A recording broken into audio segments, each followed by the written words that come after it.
Assalamualaikum warahmatullahi wabarakatuh. Waalaikumsalam warahmatullahi. Allahumma lakal hamd bima anta ahluhu wa yurdik. Wa sallallahu wa sallim wa barik ala habibika wa habibina Muhammad wa sallim tasliman katsiran thumma amma ba'd. Ahibati fillah, tibtum wa taba amshakum wa tabawwa'tum min al-jannati manzila. Isdaqan li kalam an-nabi صلى الله عليه وسلم من سلك طريقا يلتمس فيه علما سهل الله له به طريقا إلى الجنة إن شاء الله.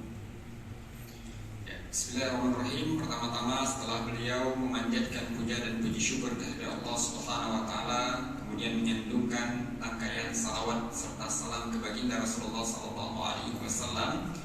Selanjutnya beliau menyapa bapak-bapak dan ibu-ibu sekalian, semoga kita senantiasa berada dalam lindungan rahmat dan karunia Allah Subhanahu wa taala, dan semoga juga hadirnya kita dalam majelis ilmu pada saat pagi yang berbahagia ini menjadi pertanda, menjadi indikator bahwasanya Allah sedang membentangkan, memudahkan jalan kita menuju surganya.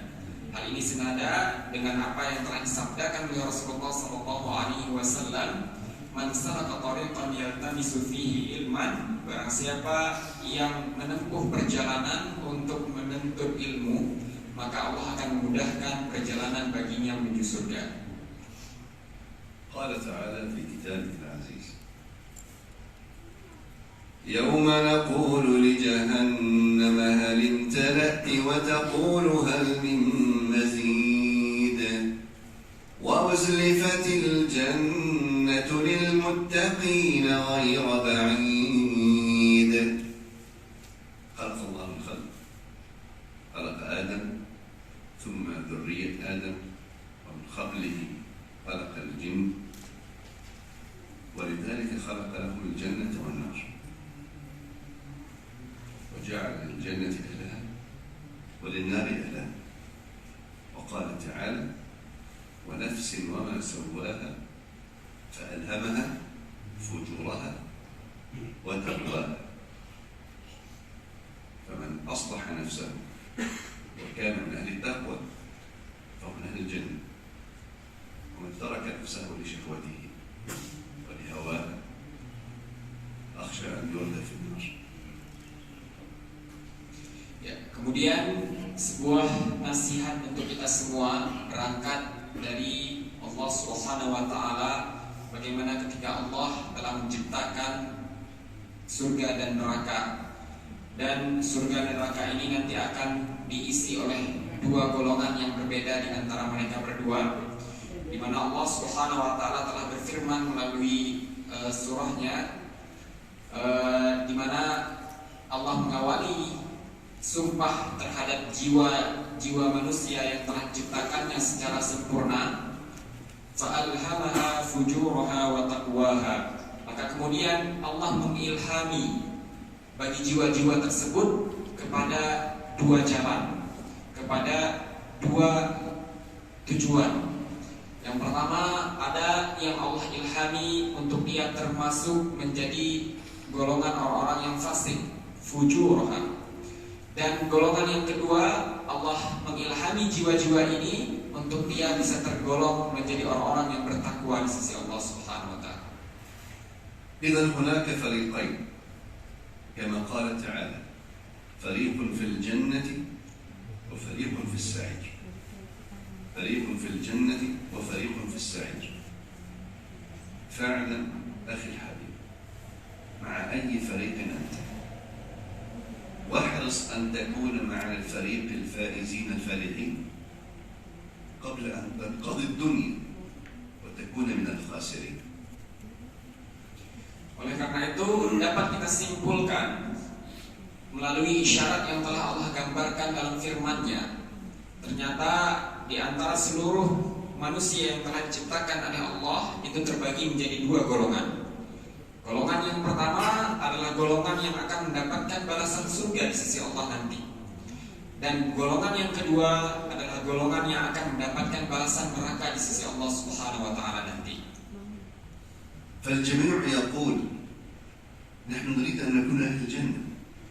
من لا يريد أن يكون من أهل الجنة؟ الجميع حتى الكفار يتمنوا أن يكونوا في الجنة، يسموها بالإنجليزي بارادايس، صح؟ لذلك سلعة الله غالية، سلعة الله غالية. ألا إن سلعة الله غالية؟ لأن سلعة الله الجنة. لماذا؟ لأنك ستكون في جوار الرحمن، فيها ما لا عين رأت ولا أذن سمعت ولا خطر على قلب بشر. Oleh karena itu menjadi sebuah persoalan bagi semua manusia. Siapa di antara kita yang tidak mau memasuki surga? Siapa di antara kita yang tidak mau mendapatkan surga di sisi Allah? Bahkan jangankan kaum muslimin, orang kafir, surganya Allah itu begitu mahal karena di dalamnya terdapat sesuatu yang belum pernah dilihat oleh mata kita, belum pernah didengar oleh telinga kita, dan bahkan belum terbetik oleh hati kita. Dan surganya Allah itu begitu mahal juga karena kita diberikan kesempatan ketika kita berada di dalamnya nanti kita akan bertetangga dengan Allah Subhanahu wa taala langsung. ولأن سلعة الله غالية كان لابد أن لا يدخلها إلا من كان أهلا لها. كان لابد أن يمحص من كان أهلا لهذه الجنة. لذلك اسمع، قال صلى الله عليه وسلم في الحديث القدسي، يعني كلام النبي لكن كلام الله سبحانه، حفت الجنة بالمكاره وحفت النار بالشهوات، فأصبح ثمن الجنة الصبر على هذه المكاره وجبر النفس عليها. فإن صبرت على هذه المكاره وجبرت نفسك عليها هذا الثمن.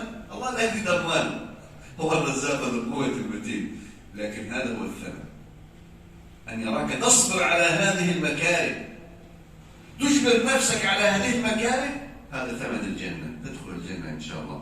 أما وحفت النار بالشهوات، الشهوة هي ما تشتهيها النفس، فإن تركت نفسك لشهوتها ترديك ترديك ترديك في جهنم.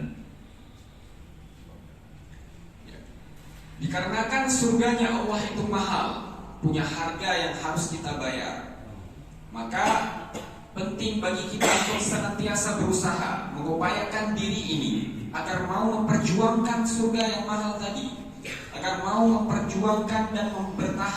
Dia merupakan persoalan prioritas, karena sebagaimana yang kita ketahui, luka yang dialami oleh banyaknya negara-negara Islam saat ini itu adalah berbicara tentang peperangan terhadap kaum muslimin, berbicara tentang kumandang perang yang digaungkan kepada kaum muslimin.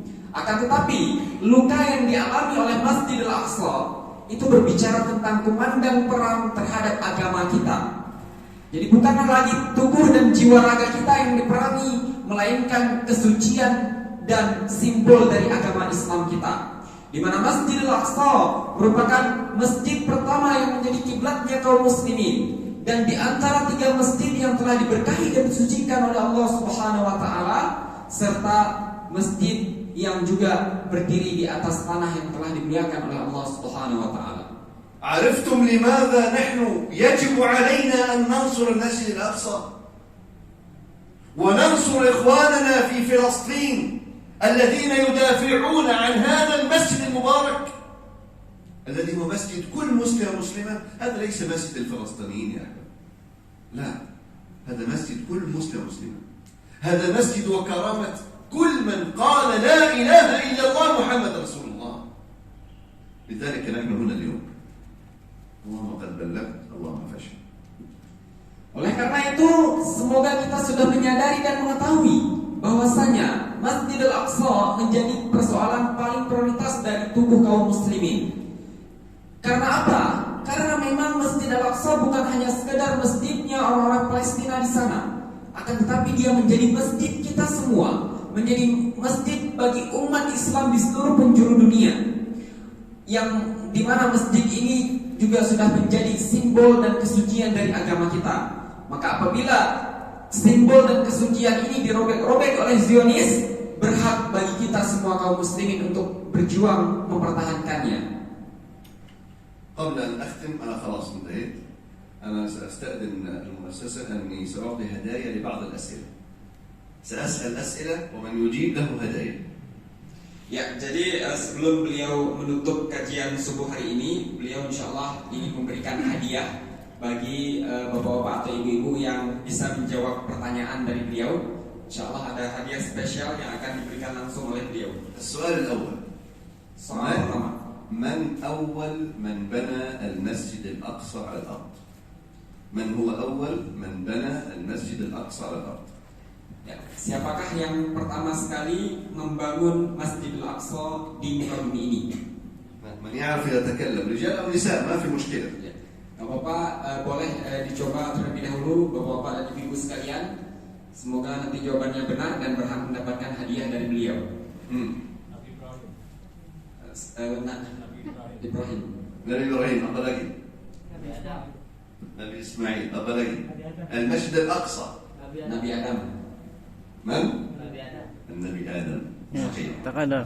Alhamdulillah, takbir. Allahu Akbar. Mari silakan Bapak. جزاك الله خيرا وبارك الله.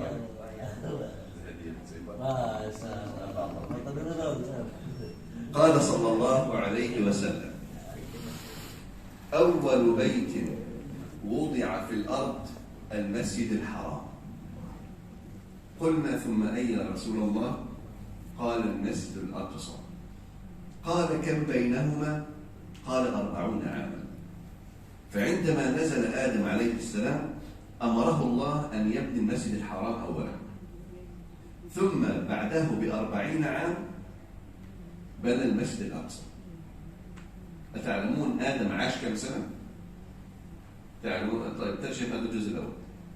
Ya, jadi ketika Rasulullah SAW ditanya tentang rumah Allah yang pertama sekali dibangun di muka bumi ini, maka beliau menjawab adalah Masjidil Haram, dibangun oleh Nabi Adam alaihissalam.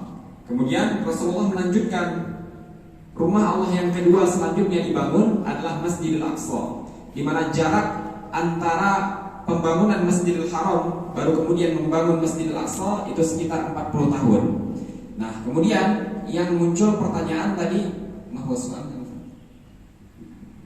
هل تعلمون آدم عاش كم سنة؟ Oh ya, Nabi Adam beliau berusia berapa tahun? Atau ya? من يعرف يتكلم رجال أو نساء ما في مشكلة، الهدية موجودة. آدم عاش كم سنة؟ Ya.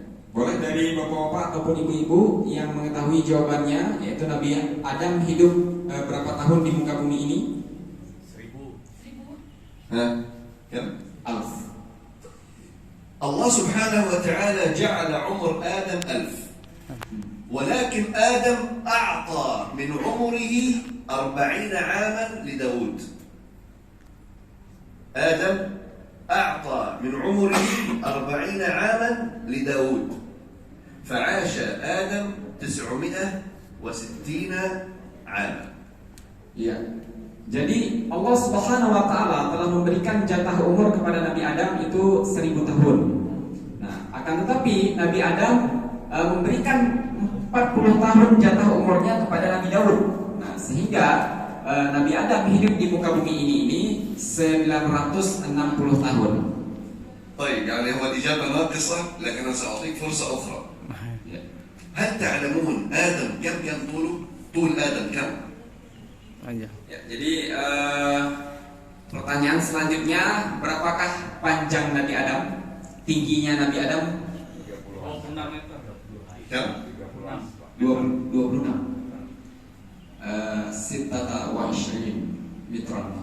طيب قال النبي صلى الله عليه وسلم 69 ذراع، يعني تقريبا 45 متر. 45 meter. نعم. Yang benar 45 meter. هذا سوء. إذا يا أحباب، إذا بنى الله، أمر الله آدم أن يبني المسجد الحرام، لكن احنا سنعطيه هدية لأنه يعني يحاول. Ya, jadi karena Bapak sudah berusaha, jadi tetap diberikan hadiah. جزاك الله خيرا وبارك الله. جزاك الله.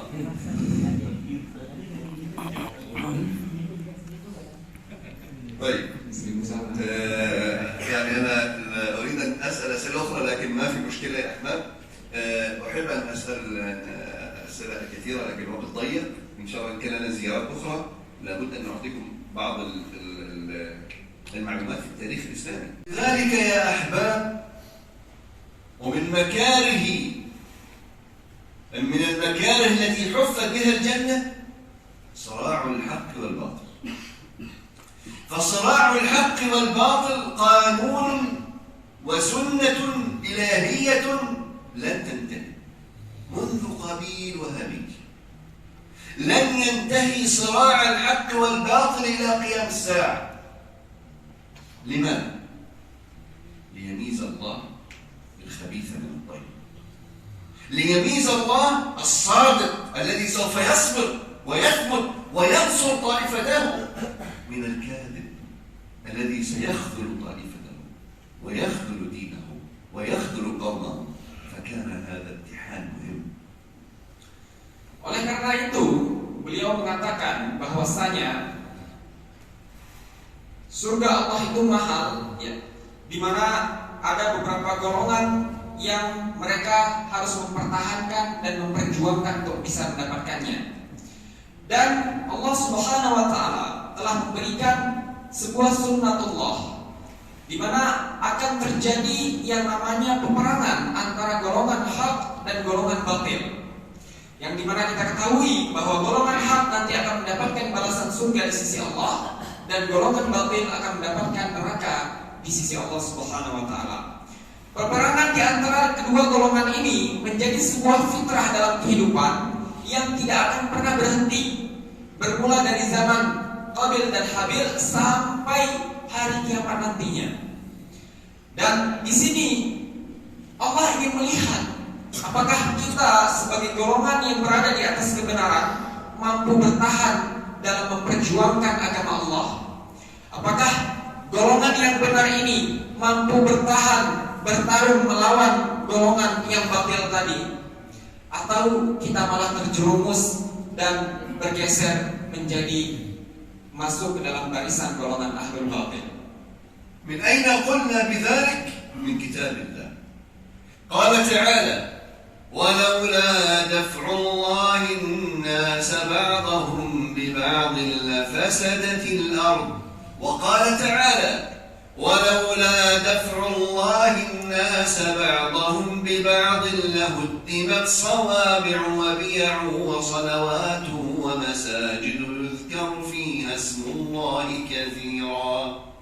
إذا قانون الصدام بين الحق والباطل قانون لن يتخلف. السؤال: إذا لا تنتظر الآن تقول إن شاء الله ستنتهي مشاكل الأمة. لا، لن تنتهي من هذا ابتلاء قائم إلى أن يرث الله الأرض ومن عليها. السؤال أن تسأل نفسك مع من تكون ومع أي طائفة تنصر. ما في إلا جنة ونار، ما في إلا طائفة حق وطائفة باطل.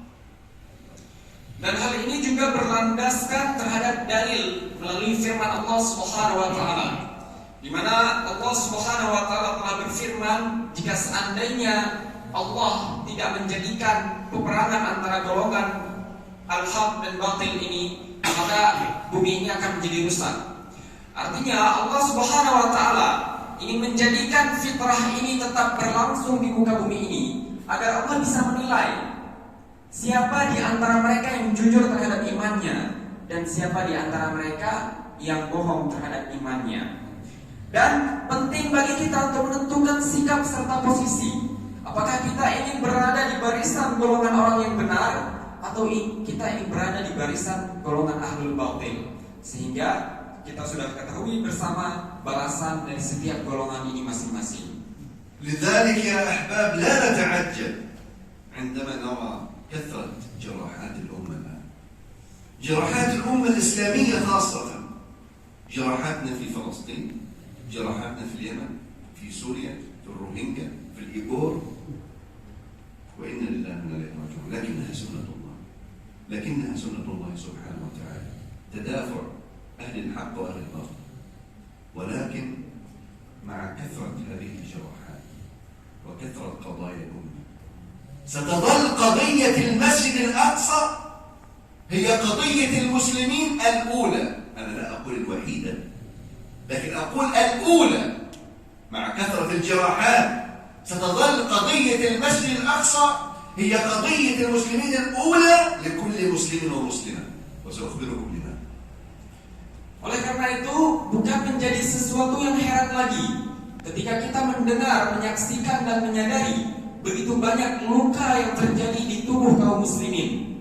Dimulai dari negara-negara Islam, di antaranya Palestina, Yaman, Rohingya dan sebagian negara lainnya, di mana mereka sedang berada di bawah penjajahan dan bertarung di dalam penderitaan. Tetapi inilah sunnatullah, inilah fitrah kehidupan yang tidak akan pernah berhenti, di mana Allah jadikan pertarungan antara golongan al-haq dan golongan al-batil. Dan Allah Subhanahu wa taala ingin melihat nantinya siapa di antara kita yang bisa bertahan dalam barisan golongan al-haq dan siapa yang bergeser keimanan yang menjadi masuk ke dalam barisan golongan al-batil.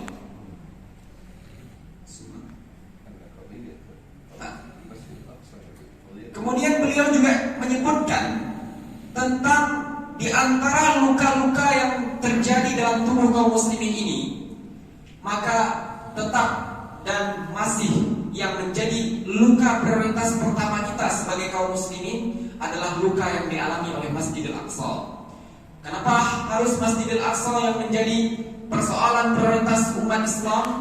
Kenapa Masjidil Aqsa yang menjadi sebuah luka yang harus menjadi prioritas perhatian kita sebagai kaum muslimin? Maka insya Allah beliau akan membedahnya pada kesempatan yang berbahagia ini.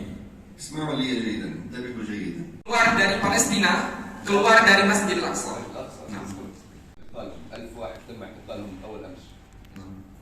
Ya, jadi di antaranya tadi wajib keluar para penyerang atau tentara-tentara yang telah menyerang Masjidil Aqsa kemarin.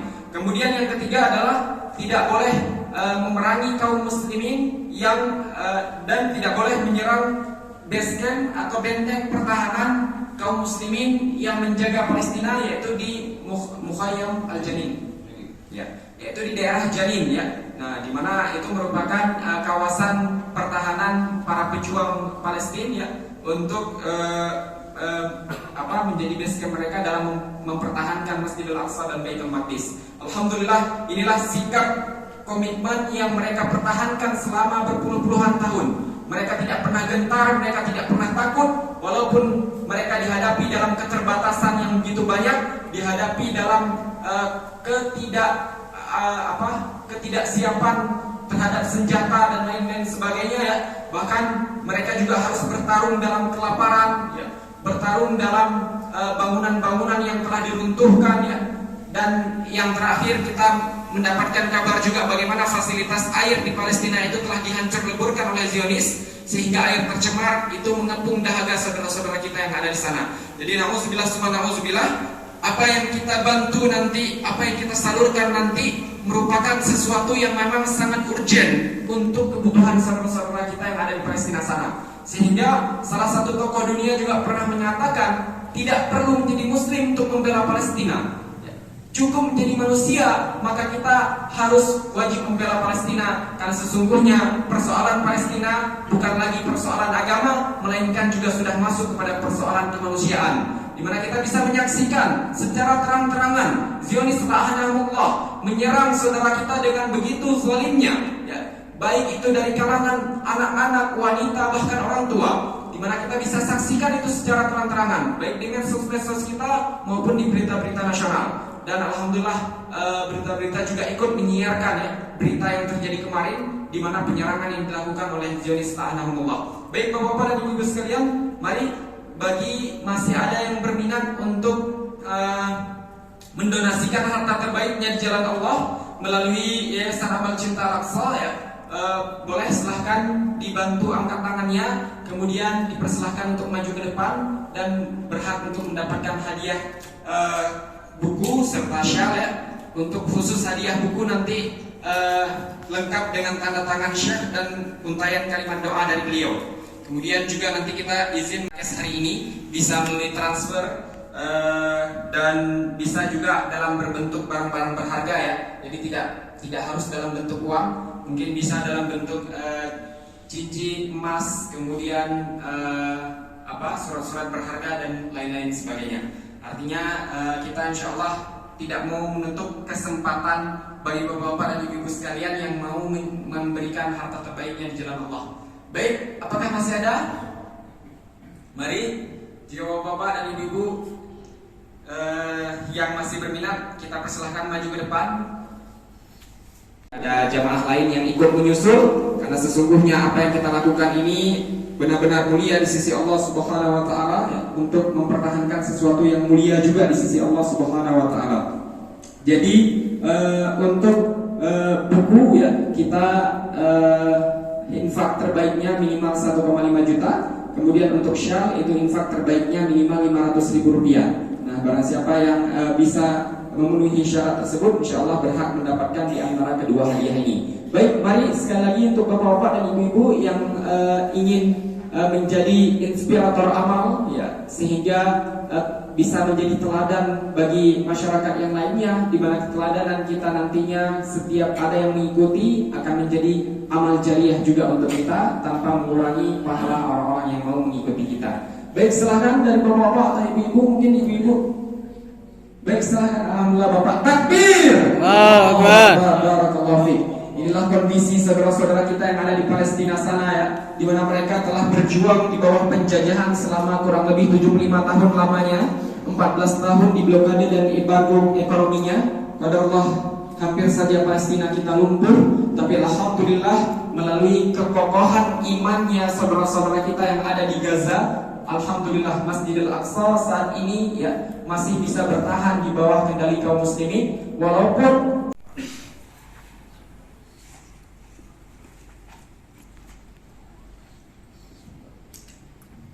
ya, inilah proses penandatanganan dari Syekh Muhammad Syarif. Saya dua bisa satu ke Papua, satu di Masya Allah, alhamdulillah. Yuridu kita bain. Saya mufid.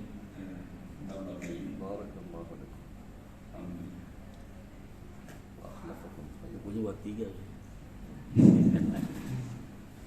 Ya, berikutnya tulisan untayan kalimat doa bagi bapak siapa namanya? Namanya nama ke anak saja. Boleh siap ya. Anissa Lufti Syatita Muharina. Anissa itu ismu ibni. Bintu Anissa Lufti Syatita. Anissa Lufti Syatita. Anissa Lufti Syatita. Syatita Muharina. Lufti Syatita Muharina.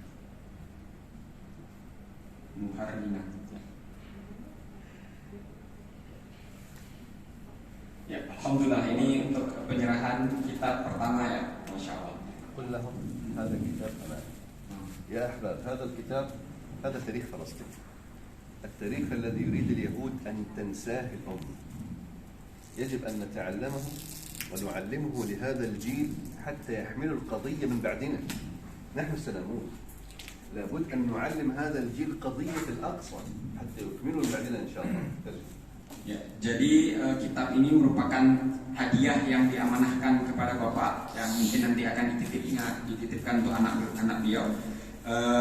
Berisi tentang sejarah Palestina, di mana memuat sejarah yang sebenarnya sangat dibenci oleh Zionis, sehingga ini punya urgensi untuk kita pelajari dan kita dalami, dan kemudian juga punya kewajiban untuk kita sebarkan kepada generasi berikutnya.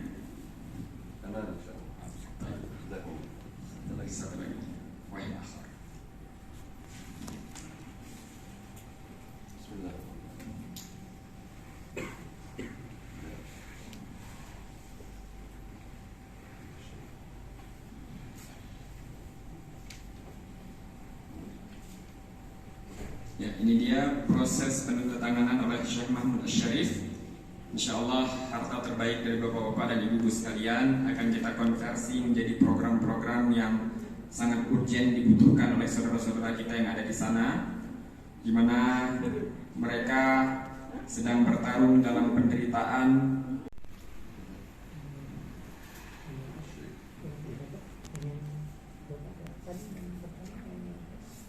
Anissa, sebut ya. Anissa, Lutfi, Syiafita, Lutfi, Syiafita, Muharibah. Ya, inilah untayan kalimat doa yang digariskan oleh Syekh Mahmud kepada mereka-mereka yang mau bersedia memberikan harta terbaiknya di jalan Allah, yang akan kita peruntukkan untuk saudara-saudara kita yang sedang bertahan di sana dalam berjuang mempertahankan simbol dan kesucian agama kita.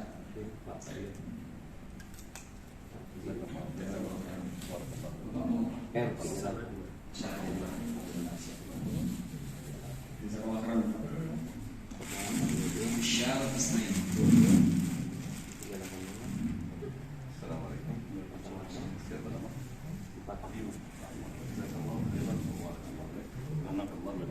Takbir! Alhamdulillah, masya Allah. اللهم ارحمنا بالقرآن واجعله لنا إماما وهدى ورحمة. اللهم ذكرنا منه ما نسينا وعلمنا منه ما جهلنا وارزقنا تلاوته آناء الليل وأطراف النهار. اللهم اجعله شافعا لنا وشاهدا لنا لا علينا يا رب العالمين. اللهم اجعلنا من أهل القرآن وخاصته. اللهم رد المسجد الأقصى إلى أيدي المسلمين ردا جميلا. اللهم رد المسجد الأقصى إلى أيدي المسلمين ردا جميلا. اللهم انصر عبادك الموحدين المؤمنين المجاهدين في سبيلك يا رب العالمين. اللهم بارك لمن أعانهم ومن أعانهم ومن أعانهم يا رب العالمين. اللهم كن لنا ولهم ناصرا يوم قل الناصر. اللهم كن لنا ولهم معينا يوم قل المعين. اللهم كن لنا ولهم وليا يوم قل الولي. اللهم عليك بأعدائنا وأعداء المسلمين من المنافقين والكافرين يا رب العالمين. اللهم دمرهم وزلزلهم. اللهم زلزل الأرض من تحت أقدامهم واجعل الدائرة عليهم يا رب العالمين. إنهم لا يعجزونك يا جبار يا كريم. اللهم اكفنا بحلالك عن حرامك. اللهم اغننا بفضلك عمن سواك. سبحانك ربك رب العزة عما يصفون وسلام على المرسلين والحمد لله رب العالمين. السلام عليكم ورحمة الله وبركاته. بسم الله الرحمن الرحيم. السلام عليكم ورحمة الله وبركاته. هذا محمود الشريف في مسجد جرين بارك فيو في جاكرتا بارات في إندونيسيا. جزاهم الله خيرا الذين أتاحوا لنا هذا الفرصة الطيبة لإلقاء المحاضرة في يوم فجر الأحد 16 من رمضان 43 و400 ألف الموافق 17 أبريل 22 و2000. بارك الله لكم وجزاكم الله خيرا، وأسأل الله أن يجعلنا وإياكم ناشرين ناصرين لدين سنة نبيه. اللهم لك الحمد، وأسأل الله أن يرد المسجد الأقصى أيدي المسلمين ردا جميلا. الله أكبر ولله الحمد. الله أكبر ولله الحمد. الله غالب على أمره ولو كره الكافرون. الله أكبر. الله أكبر. جزاكم الله خيرا والسلام عليكم ورحمة الله وبركاته. Waalaikumsalam. لا فوتو قبل